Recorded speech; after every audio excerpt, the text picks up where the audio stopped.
It wasn't a distress call, it was a heartbeat. The signal pulsed again through Ethan Cole's headset, faint but steady, like something alive buried where nothing should be. He froze on the ridge, wind dragging cold dust across his faceplate. The taste of metal settling on his tongue as his scanner flickered between static and impossible readings. Nobody came out this far, not after the war turned miles of land into silent wreckage. But the signal kept going. Thump, thump, uneven, fragile, human in a way no machine should be. Ethan exhaled. Slowly, his breath fogging the inside of his visor, and stepped forward anyway, boots crunching over fused sand that glimmered like broken glass under the dim twin suns. Every instinct told him to walk away, that anything still transmitting out here wasn't meant to be found. But instinct had never been the thing that kept him alive. It was curiosity, stubborn and quiet. He moved through the ruins, past collapsed towers and half-buried structures that hummed faintly with dying energy, until the signal spiked sharp enough to make him flinch. "All right, I hear you," he muttered, more to steady himself than anything else, adjusting the dial until the pulse aligned with his own heartbeat. The closer he got, the colder the air felt, like the world itself was holding its breath. Then he saw it, a fractured slab of alloy jutting from the ground at an angle, something faintly glowing beneath it. Not light exactly, but something softer, like bioluminescence struggling to stay alive. Ethan dropped to one knee, brushing away layers of dust with gloved hands, and the glow sharpened into color, blue, shifting, almost like it was breathing. His chest tightened. This wasn't tech.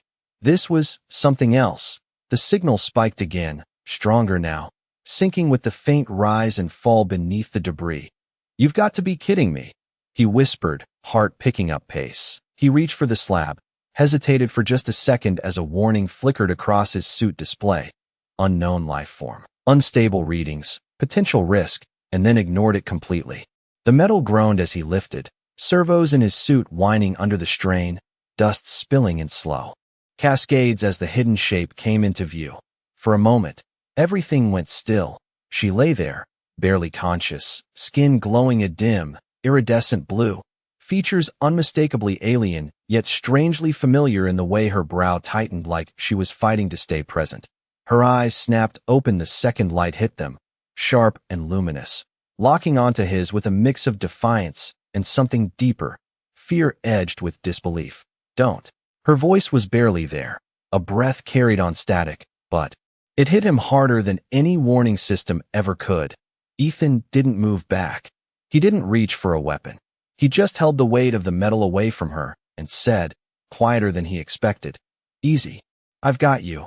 Even though he knew he probably didn't.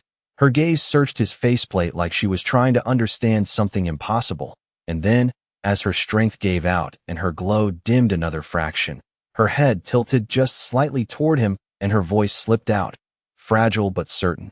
You're the one."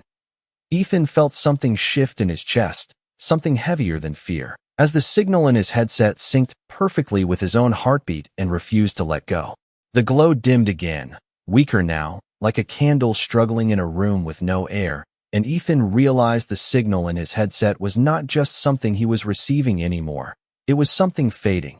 He swallowed, shifting his grip as the slab settled behind him with a dull metallic echo, his suit compensating for the sudden drop in weight, while his eyes stayed locked on her.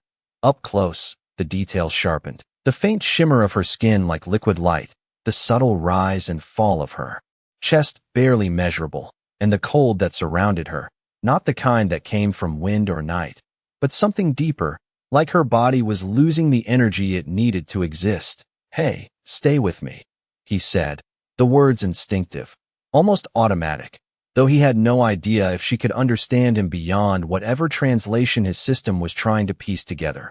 Her eyes flickered, focusing on him again with effort, and for a second he saw something shift in them, not fear this time, but confusion like. She was trying to place him into a world that did not make sense. Ethan reached for the small med kit clipped to his belt, flipping it open with practiced hands, the faint hum of its internal systems activating. But the moment he hovered it over her, the display spiked with warnings he had never seen before. Unknown biology, incompatible structure, no recommended treatment.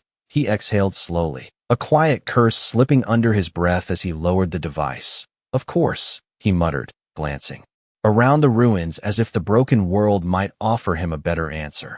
Nothing moved except the drifting dust. Nothing answered except the echo of that weakening pulse in his ear. He looked back at her, at the way her glow pulsed faintly in rhythm with the signal, and something clicked. Not logical, not trained, just a feeling. Carefully, he removed one glove, the cold air biting instantly against his skin, and hesitated only a fraction of a second before placing his bare hand against her arm. The reaction was immediate, not violent, not painful, but real. Her glow flickered brighter for a heartbeat, the signal in his headset surging in sync, and Ethan felt a strange warmth spread up his arm. Not heat exactly, more like pressure, like something was reaching back. His breath caught, but he did not pull away. "Okay," he whispered, more to himself than to her, grounding himself in the moment. "You are not dying on me out here. Not today."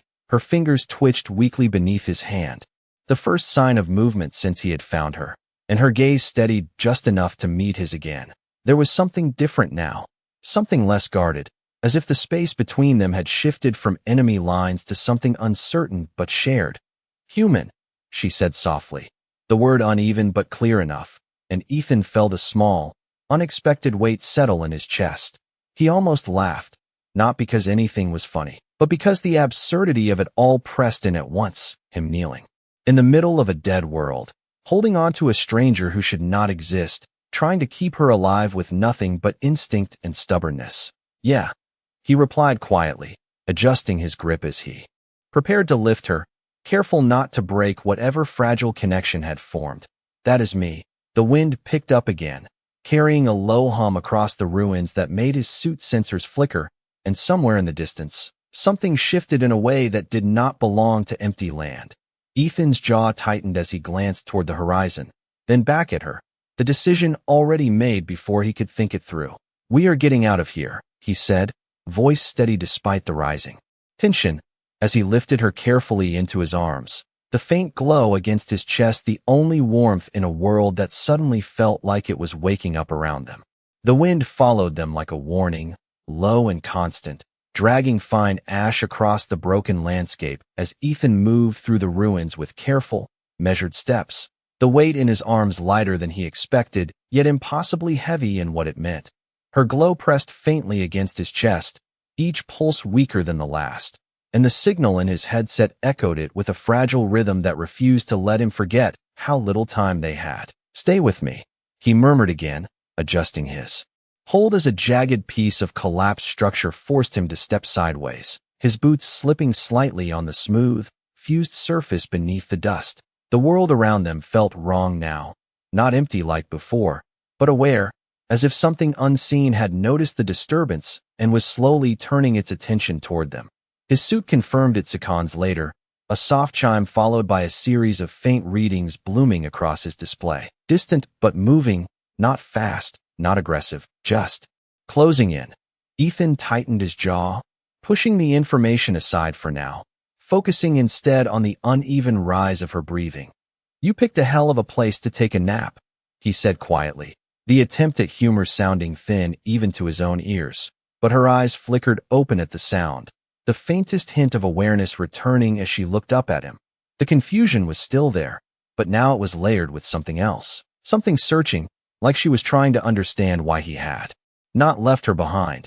Her fingers shifted slightly against his chest, brushing the fabric of his suit, and that same subtle warmth pulsed again, stronger this time, flowing between them in a way that made his breath catch. It was not draining, not taking, just connecting. "Why?" she whispered, the word forming slowly. Each syllable carried on effort rather than strength. Ethan glanced down at her, the question hitting him harder than any thread on his display, because he did not have a good answer, not one that made sense in a universe that had taught everyone to look out for themselves. "Because you are still here," he said after a moment, voice steady despite the uncertainty beneath it. "And that is reason enough." Her gaze held his, the glow in her eyes sharpening just a fraction, and for the first time since he found her, the fear there eased, replaced by something quieter, something that felt dangerously close to trust. The signal in his headset steadied in response, syncing with his heartbeat again, stronger now, like it was feeding off the decision he had already made. A distant hum rolled across the horizon, deeper this time, enough to vibrate faintly through the ground beneath his boots, and Ethan did not need his sensors to tell him it was getting closer. He shifted direction immediately, angling toward a cluster of half-buried structures he recognized, an old survey outpost from before the war, barely standing but still offering shelter if the systems inside had not completely failed. Almost there, he said, more to keep himself moving than anything else, though her head tilted slightly as if she understood the intent behind the words even if not the language. The ruins grew denser as he approached, broken walls casting long shadows that stretched across his path, the air cooling further as the sun dipped lower, and with each step, the signal in his ear grew clearer, no longer fading but holding, steady and stubborn. Ethan exhaled slowly, feeling that same stubbornness echo in his chest as the outline of the outpost came into view, its entrance partially collapsed but still accessible. He ducked inside without slowing, the sudden quiet of the interior wrapping around them like a shield, cutting off the wind and the distant hum outside. For a moment, everything stilled, and in that silence, he felt it clearly, the faint, steady pulse against his chest, no longer slipping away, no longer alone. And for the first time since he heard the signal, Ethan allowed himself to believe that maybe, just maybe, they had a chance. The door sealed with a low mechanical groan as Ethan forced it shut behind him, dust drifting through the narrow beam of his shoulder light, while the outpost settled into silence that felt almost too complete, like the world outside had been cut away. The air inside was colder but still, carrying the faint scent of old circuitry and something sterile that had long since faded, and for the first time since he found her, the constant pressure in his chest eased just enough for him to think clearly. He lowered her carefully onto a flat surface that might have once been a workbench, brushing aside loose debris with one hand, while keeping the other steady beneath her shoulder, unwilling to break the fragile connection that had kept her stable this long. Her glow pulsed softly against the dim interior, casting shifting patterns across the walls, and the signal in his headset echoed it with a steadiness that felt almost intentional now, like it was anchoring both of them to something real. Ethan pulled his glove back on slowly, the barrier returning between them, and immediately the warmth faded, not completely, but enough for him to notice the difference. So that is the trick, he murmured, glancing at his hand before looking back at her, trying to piece together something that made sense in a situation that clearly did not follow any rules he knew. Her eyes opened again, slower this time, but more focused, the confusion replaced by a quiet awareness as she looked around. The space, then back at him. This place, she said softly, her voice steadier though still faint, the translation system catching up just enough to carry meaning instead of fragments. Ethan nodded, scanning the room as he moved to a nearby panel, tapping it until a faint hum responded and a strip of dim emergency lighting flickered to life overhead. Old survey station, he said, glancing over his shoulder at her. Not much, but it will keep the wind out and hopefully anything else that decides to wander by. Her gaze lingered on him, studying, measuring, as if every word he spoke was being weighed against something she had been taught long before she met him. You should have left, she said after a moment, not as an accusation, but as a statement of fact, something that had always been true in her world. Ethan let out a quiet breath, leaning against the console as it sputtered back to life in uneven pulses. Yeah, he replied, a faint hint of a smile touching his voice. Probably should have. He turned back to her, crossing the short distance again, his movements slower now, more deliberate as he crouched beside the makeshift surface. But I did not, he added simply, meeting her eyes without hesitation. The silence that followed was different from before, not empty, but full of something unspoken, something building in the space between them. Her glow shifted slightly, brightening just enough to reflect off his visor, and for a moment, Ethan forgot about the readings outside, about the distant hum that still lingered beyond the walls, about everything except the fact that she was still here.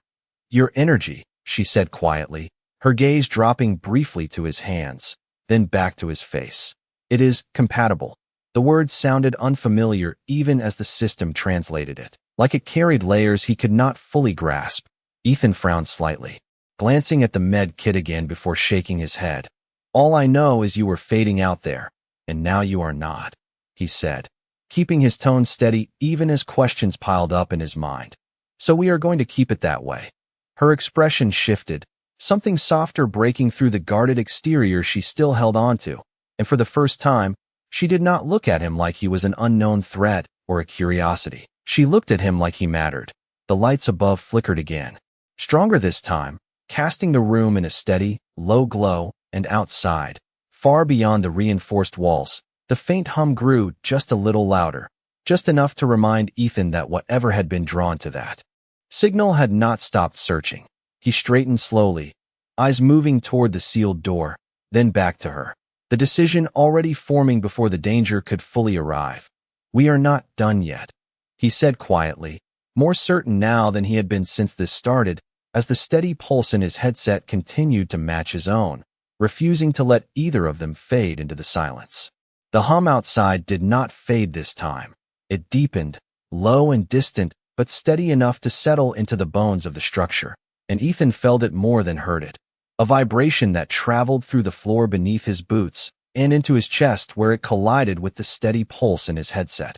He moved to the far console, brushing dust away with quick, precise motions as he forced the system to respond. The old interface flickering to life in fragments of dim amber light. "Come on, give me something," he muttered, fingers working through outdated controls until a rough perimeter scan crawled across the cracked display.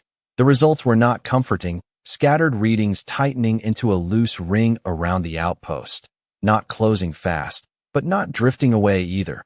Something was tracking, patient, deliberate. Ethan exhaled slowly and shut the panel down, turning back toward her as the room dimmed again to the soft glow of her presence. She was watching him, not with fear now, but with a kind of quiet focus that made it feel like she was seeing more than just what he was doing. "They felt it," she said softly, her voice carrying a weight that did not need translation, her gaze shifting briefly toward the walls as if she could sense what moved beyond them. Ethan crossed back to her side, crouching again, closer this time without hesitation. "Felt what?" he asked, though part of him already knew the answer. Her eyes met his, luminous and steady, and for a moment, the faint glow around her brightened just enough to reflect across his visor again. "Me," she said simply, then after a pause, "and now you." The words settled heavily between them, and Ethan let out a slow breath, running a hand through his hair beneath the helmet before sealing it again, more out of habit than necessity. "That is new," he said quietly, not quite a joke this time, more an acknowledgement of how far past normal this had already gone. Her gaze followed the motion, then dropped briefly to his hands again, the same subtle awareness flickering there as before. "Your energy stabilizes mine," she continued, her voice gaining a little strength with each word. "But it also amplifies the signal." Ethan nodded slowly, piecing it together, the connection between them acting like a beacon instead of a shield. "So staying close keeps you alive," he said, eyes narrowing slightly as he glanced toward the sealed door. "But it also tells everything out there exactly where we are." She did not look away this time, did not retreat behind distance or pride. She simply held his gaze and answered, "Yes." The honesty of it hit harder than any warning could have, and for a second, the simplest solution surfaced in his mind: step away, break the connection, let the signal fade back into nothing. It would be safer, cleaner, the kind of decision people survived by out here. Ethan looked at her again, really looked this time, at the way her light had already dimmed once before, at the way it now held steady only when he stayed close, and something in him refused to follow that path. "Not happening," he said quietly, the words firm before he had fully thought them through. Her expression shifted at that, not surprise, not disbelief, but something deeper, something that felt like the first crack in a wall built over a lifetime. "You risk more than survival," she said, her voice softer now, almost careful. "You risk becoming part of this." Ethan leaned back slightly, resting one arm against the edge of the surface as he considered that, the distant hum pressing a little stronger against the walls, reminding him that time was not on their side. "I was already part of it the moment I picked you up," he replied. a faint edge of dry humor returning to his tone despite everything. Might as well commit to the bad decision. For a heartbeat, the room held still, and then, just barely, her lips curved in something that was not quite a smile but close enough to feel like one. The glow around her steadied further, brighter than it had been since he found her, and the signal in his headset locked into a rhythm that felt almost unbreakable now. Outside, the hum shifted again, closer this time, more defined, and Ethan pushed himself to his feet, eyes moving toward the door as his posture tightened. Then we changed the rules, he said under his breath, already scanning the room for anything usable, anything that might give them even a slight advantage, because whatever was coming was not going to wait, and neither could they. The idea came to him the way most of his plans did, not as something clean or certain, but as a stubborn refusal to accept the options in front of him.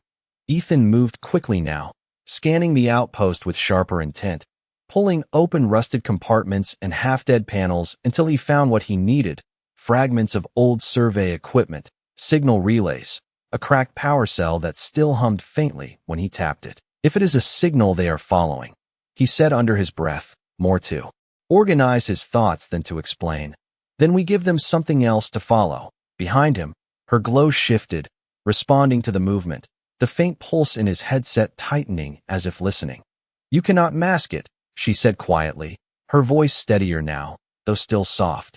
It is not only a signal, it is identity. Ethan paused for half a second, glancing back at her, the words settling differently than the rest. Identity, not just energy, not just a beacon, but something tied to who she was. Then we do not mask it, he replied, turning back to the scattered components with renewed focus. We move it. He worked with practiced efficiency, hands steady despite the pressure building outside, connecting wires that did not quite fit, rerouting power through systems that were never meant to function together, until a small array began to hum in uneven rhythm on the floor beside him.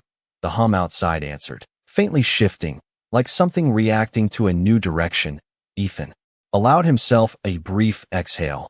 That is something, he muttered, adjusting the frequency until the pulse in his headset wavered slightly, no longer perfectly aligned with his heartbeat.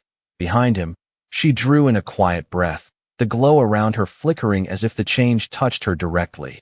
You are altering it, she said, not alarmed, but surprised, as if the concept itself was unfamiliar. Ethan nodded once, not looking up as he fine-tuned the makeshift relay. Not enough to break it, he said.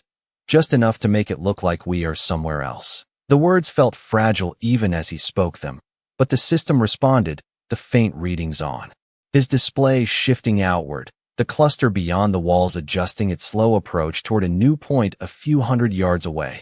It was not perfect, not even close, but it bought them something he had not had since this started: time. He pushed himself back to his feet, rolling his shoulders as the tension settled in, then crossed back to her side, kneeling again without hesitation.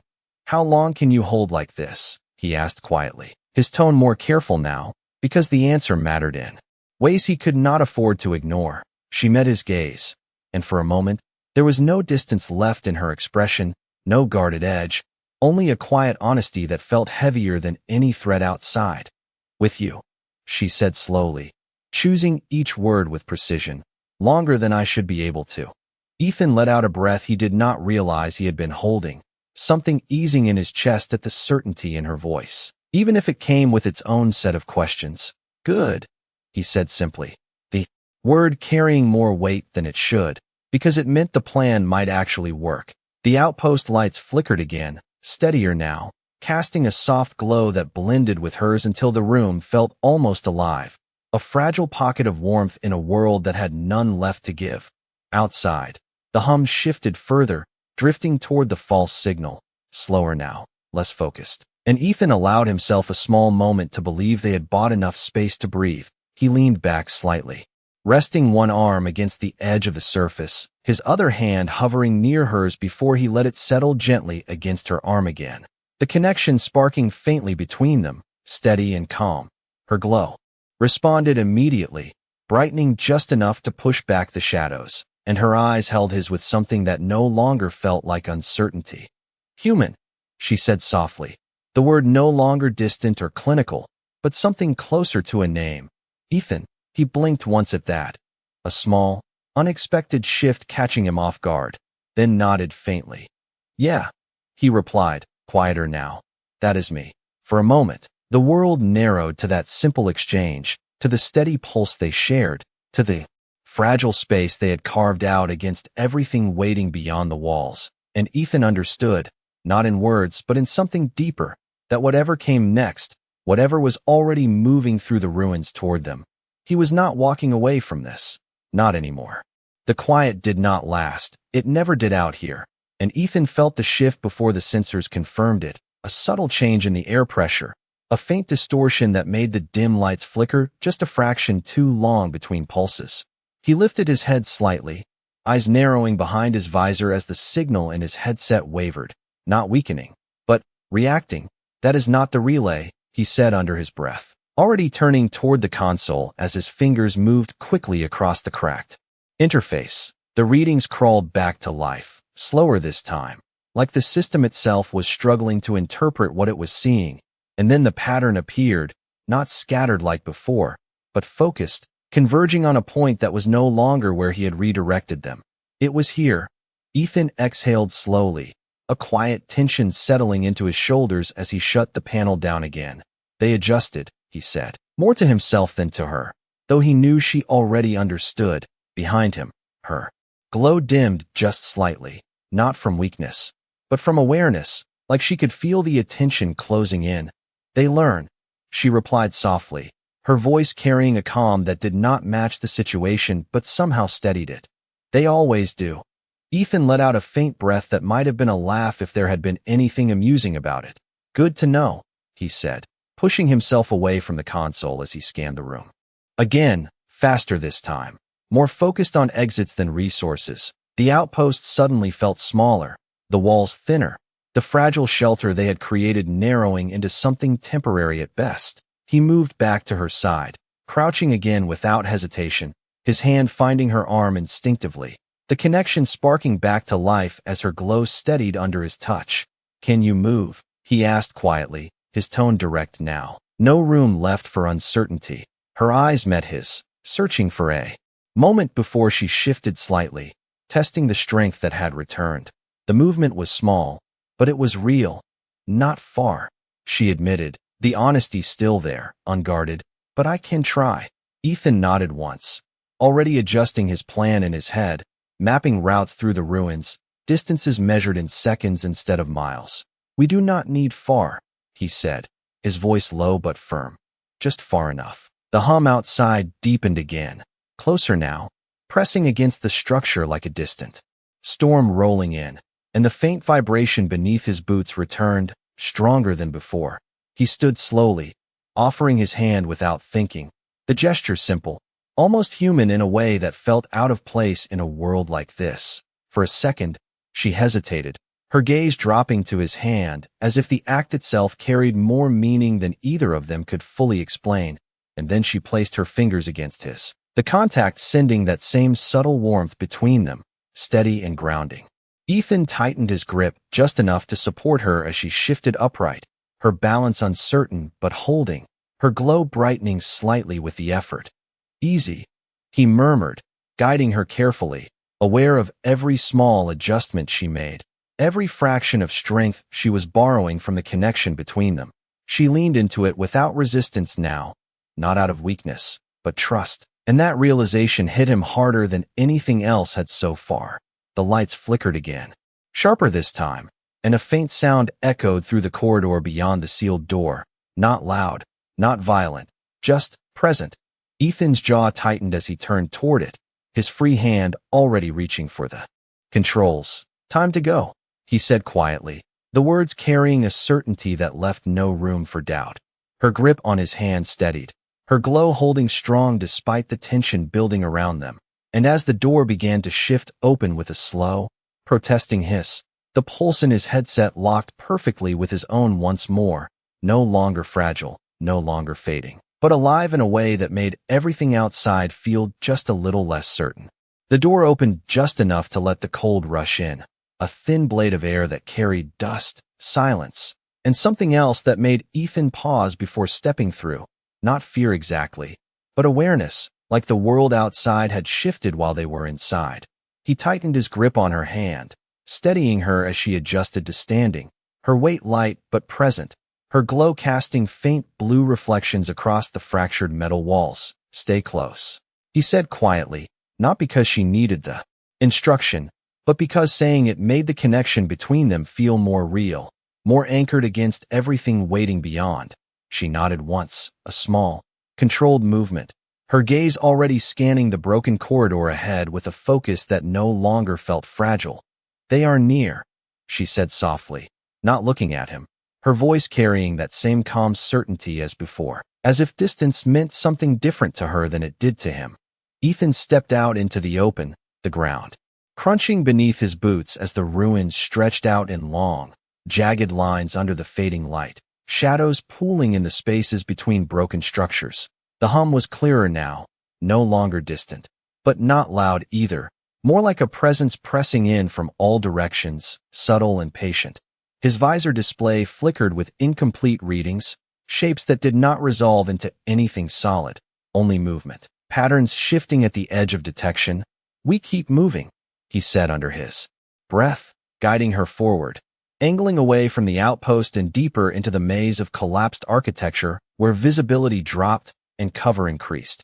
Each step felt measured, intentional, his focus split between the terrain and the steady pulse in his headset that refused to falter. Her pace matched his more easily now, still careful but no longer uncertain, and the connection between them held strong, a quiet current that made the cold feel less absolute. "Why are you helping me?" she asked suddenly, her voice low but clear, the question slipping into the space between them as naturally as breathing. Ethan did not answer right away, his eyes scanning the path ahead, stepping over a fractured beam before replying. "I already told you." Though his tone lacked the deflection it might have had earlier, she glanced at him then, not challenging, not doubtful, just waiting. He exhaled slowly, the sound soft inside his helmet. "Because leaving you there would have been wrong," he said finally, the simplicity of it settling heavier than anything more complex could have. Her gaze lingered on him a second longer, then shifted forward again. But something in her expression changed, something quieter, deeper, like a conclusion forming. Rather than a question, the ruins closed in around them, walls rising on either side as they moved through a narrow passage carved by time and collapse. The sky above reduced to a thin strip of dimming light. The hum shifted again, closer now, more focused, and Ethan felt the signal in his headset respond, not weakening, not spiking, but tightening, like it was bracing for something. "Ethan," she said softly, his name sounding different when she spoke it, not unfamiliar anymore, but deliberate, as if she had chosen it. He glanced at her, a brief look that carried more weight than he expected. "Yeah," he answered. She hesitated for just a moment, then continued.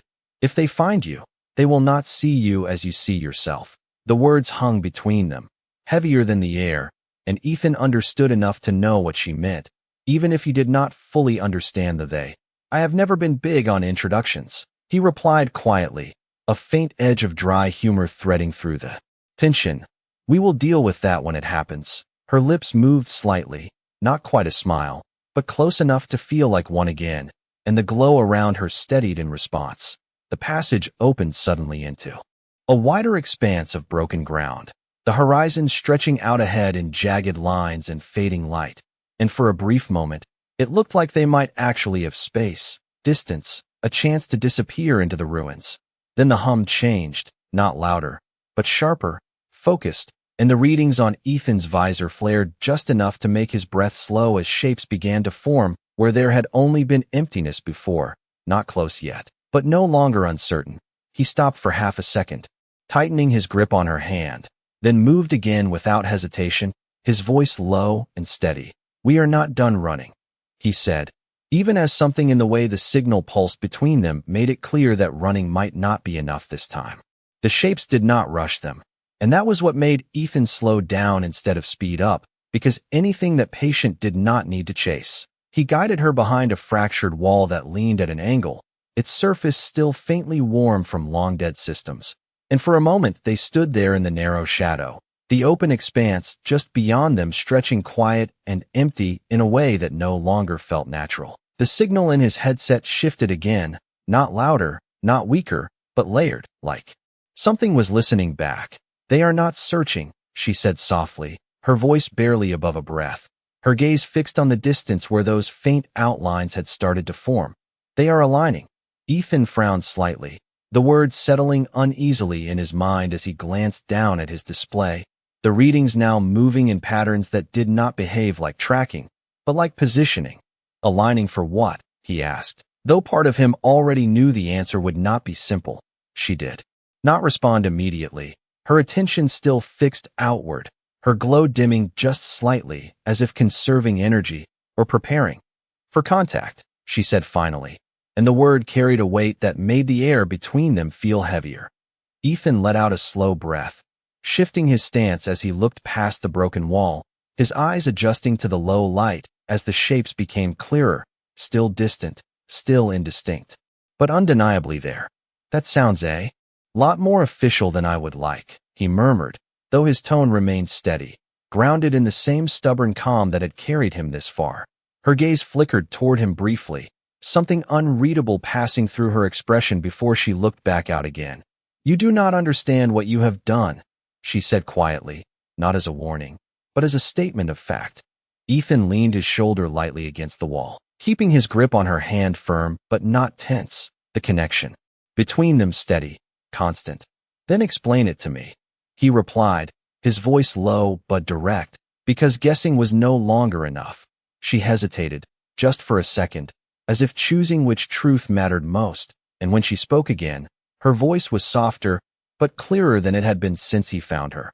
"My kind does not send signals like this unless something has been lost or found," she said, her eyes meeting his now, the faint glow reflecting across his visor. "And right now, they do not know which one you are." The words settled into him slowly, the meaning unfolding in layers that he did not have time to fully process, but understood enough to feel the weight of it. "So they are coming to figure that out," he said quietly, more statement than question. She nodded once, the movement small but certain. The hum shifted again, closer now, but still controlled, still measured, and Ethan realized with a clarity that cut through the tension that whatever was out, there was not acting on instinct, it was acting with purpose. He glanced down at her hand in his, then back out toward the approaching shapes, his jaw tightening slightly. "Then we do not give them the chance," he said under his breath, though even as he said it, he knew it was not that simple. Her fingers tightened just slightly against his, the first sign of something close to urgency, but not fear.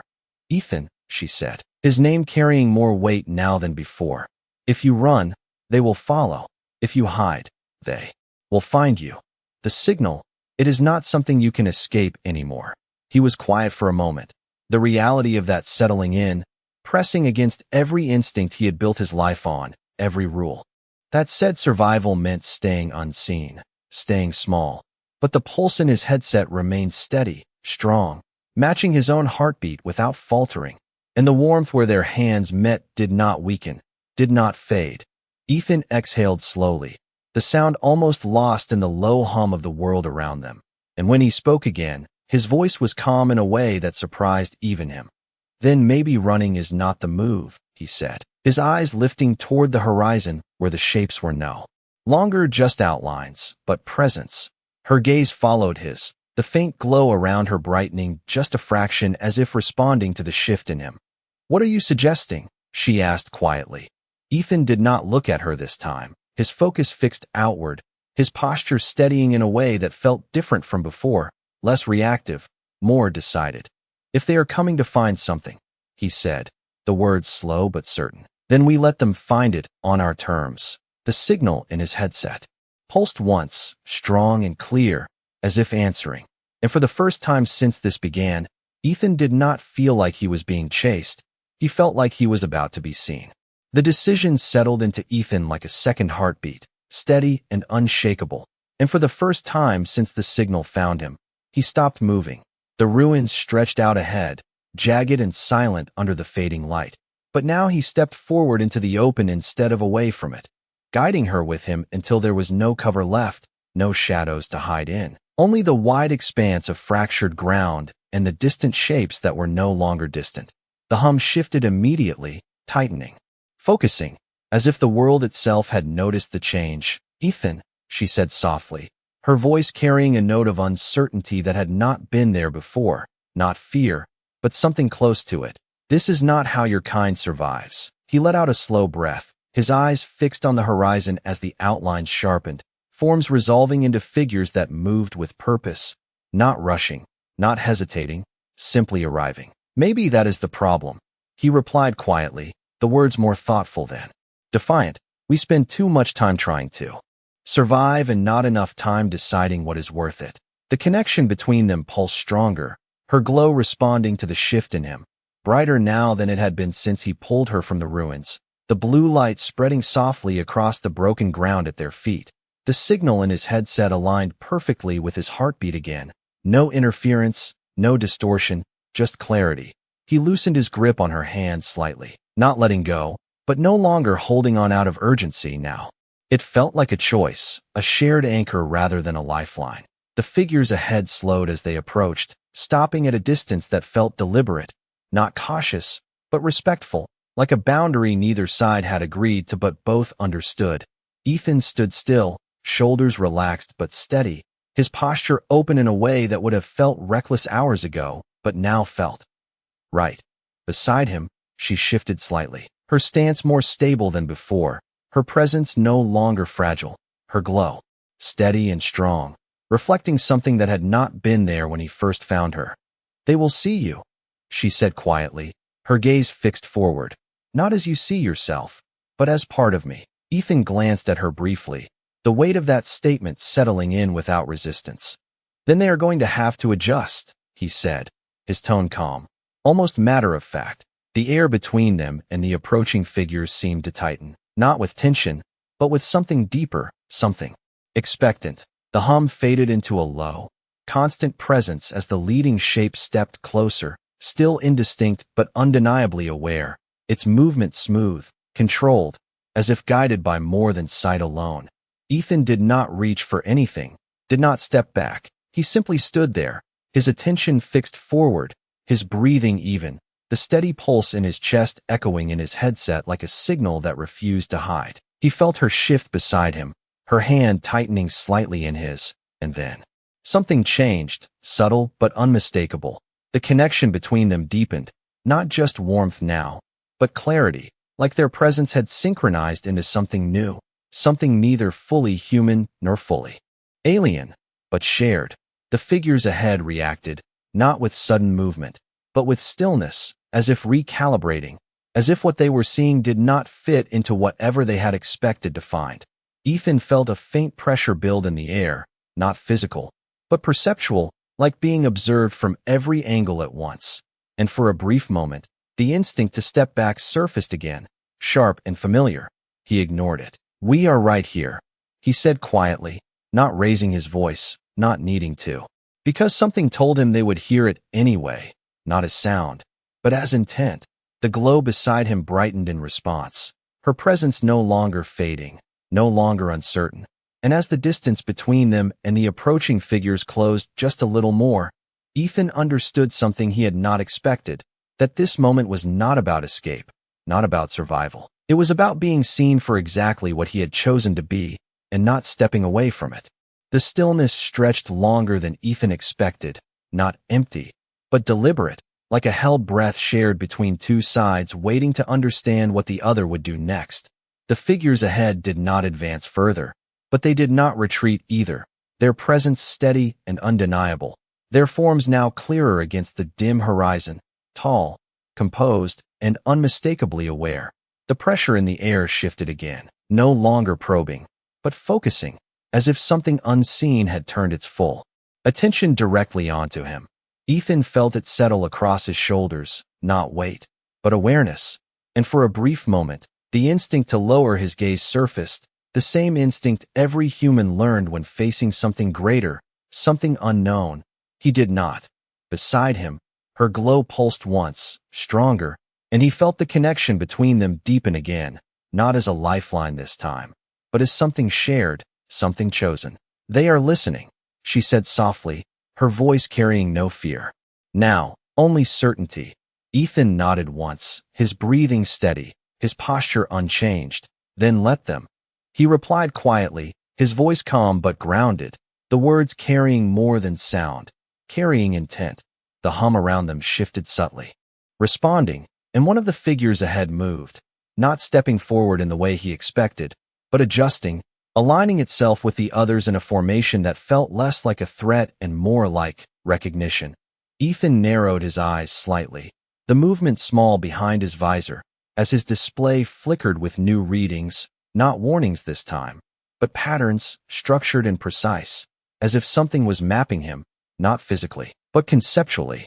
They are evaluating you, she said, her gaze steady, her tone almost reflective, trying to understand what you are. Ethan let out a quiet breath, the corner of his mouth lifting just slightly despite the tension. Good luck with that, he murmured, the faintest trace of dry humor threading through his voice. The connection between them pulsed again, stronger this time, and he felt it clearly now, not just energy, not just warmth, but something closer to clarity, like their presence together was creating a signal neither of them could produce alone. The figures reacted again, not with movement, but with stillness, a deeper stillness, as if recalculating, as if the answer they were finding did not match the question they had asked.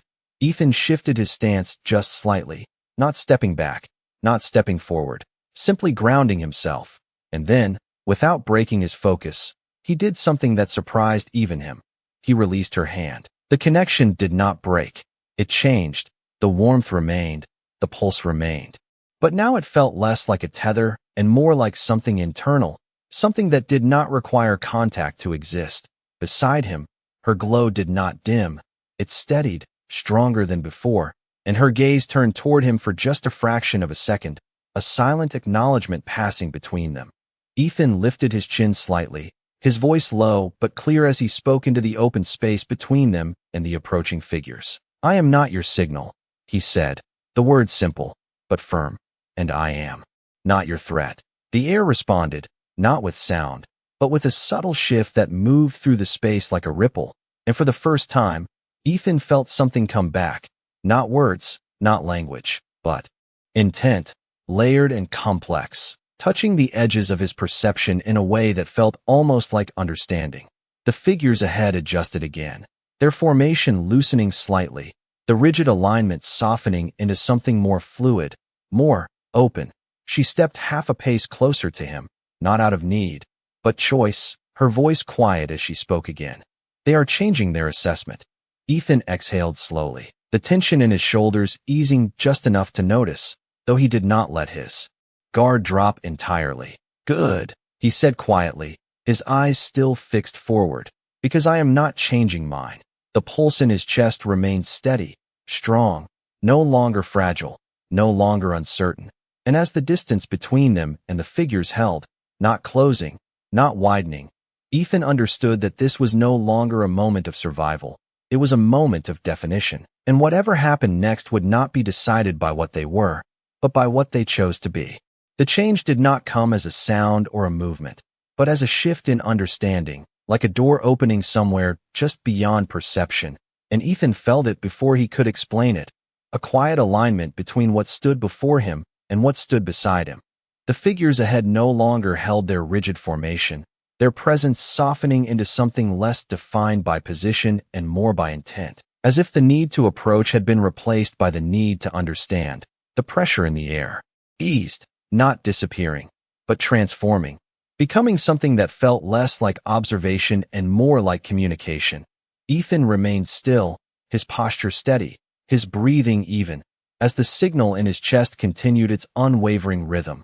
No longer something external, no longer something fragile, but something fully his. Beside him, her glow expanded subtly, the light no longer flickering but flowing, steady and calm, as if she was no longer recovering, but becoming. They recognize it, she said softly, her voice carrying a quiet clarity that had not been there before. Not as a call, but as a convergence. Ethan glanced at her briefly, the words settling differently than anything else she had said, but he did not question it. Not now. He turned his attention forward again as the nearest figure shifted once more, not stepping closer, but lowering its stance slightly, a gesture that felt deliberate, intentional, and unmistakably respectful. Ethan felt something in his chest loosen at that. Not relief, not yet, but the first hint that this moment was no longer balanced on the edge of conflict. The connection between him and her deepened again, not through touch, but through presence, and for the first time, he understood that what they had become together was not something either side had expected. "They are not here to take you," he said quietly, the realization forming as he spoke it, not guessed, but felt. She nodded once, her gaze steady, her expression calm in a way that carried both relief and something far more significant. "They are here to witness," she replied, the words soft but certain. Ethan exhaled slowly, the tension in his shoulders easing further as the space between them and the figures held, unchanged, stable, as if an agreement had been reached without words. The faint hum that had followed them since the ruins began to fade, not vanishing completely, but dissolving into the background. No longer a threat, no longer a pursuit. Instead, it became something else, something quieter, something that felt almost like acknowledgement. Ethan shifted his weight slightly, not stepping forward, not retreating, simply existing in the space as it was, his presence no longer reactive, no longer defensive, but defined by the choice he had made and the connection he had accepted. Beside him, she took a slow breath, her glow settling into a steady, radiant calm that reflected across the broken ground. And when she spoke again, her voice carried something new, something deeper than gratitude, something closer to truth. "You changed the signal," she said softly, her eyes meeting his, not by hiding it, but by becoming part of it. Ethan held her gaze for a moment, the weight of those words settling into him in a way that felt both grounding and expansive, like something inside him had shifted to make space for a reality he had never imagined. He let out a quiet breath, a faint hint of a smile touching his expression, not because anything was easy, but because for the first time, it made sense. "Maybe it was never just yours to begin with," he replied, his voice calm, steady, carrying the same certainty that had guided him from the start. The figures ahead remained still, their presence no longer imposing, no longer questioning, simply there, as witnesses to something that had not existed before this moment. The connection between Ethan and her held strong, not as a necessity, but as a choice, and as the light around them steadied and the world seemed to settle into a new kind of quiet, Ethan understood that what had begun as survival had become something else entirely, something that could not be undone, and something that, for the first time, felt like it might be enough. The silence that followed was not empty. It was full, layered with something that felt older than the ruins around them, something that did not need words to be understood.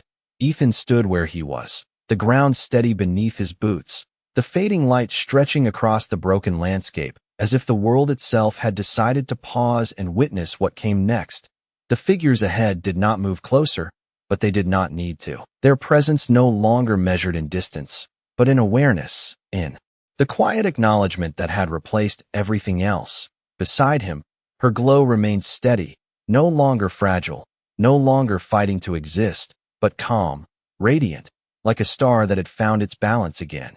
Ethan let out a slow breath, feeling the rhythm in his chest settle into something that no longer felt like a signal, no longer something external, but something entirely his. "So this is it," he said quietly, not as a question, but as a realization that had been building since the moment he chose not to walk away. She turned her gaze toward him, her expression no longer guarded, no longer distant, but open in a way that carried both strength and something softer beneath it.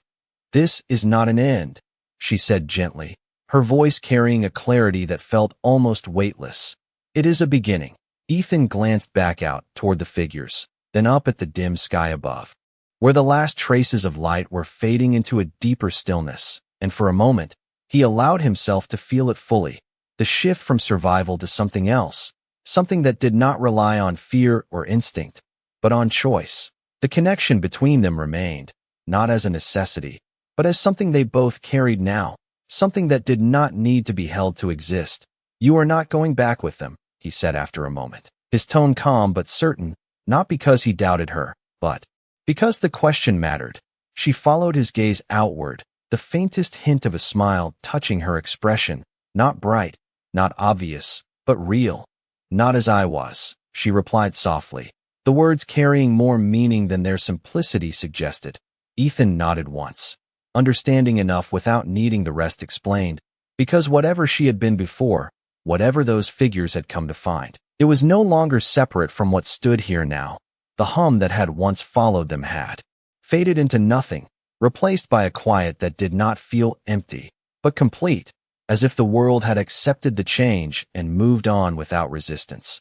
The figures ahead shifted one last time, not retreating, not advancing, but dissolving slowly into the distance, their presence fading without urgency, without conflict, leaving behind only the memory of something that had chosen not to interfere. Ethan watched them go without moving, without calling out, because there was nothing left to say. Beside him, she stepped slightly closer, not out of need, but out of choice, her presence warm against the cooling air as her glow softened, blending into the dim light around them. Ethan, she said quietly, his name no longer unfamiliar, no longer foreign, but something that belonged in this space between them. He turned his head just enough to meet her gaze, the corner of his mouth lifting slightly, not in relief, not in victory, but in recognition of what they had become. Yeah, he answered softly. For a moment, neither of them moved, the ruins stretching out around them, no longer threatening, no longer empty, just there. And in that stillness, Ethan understood something he had never been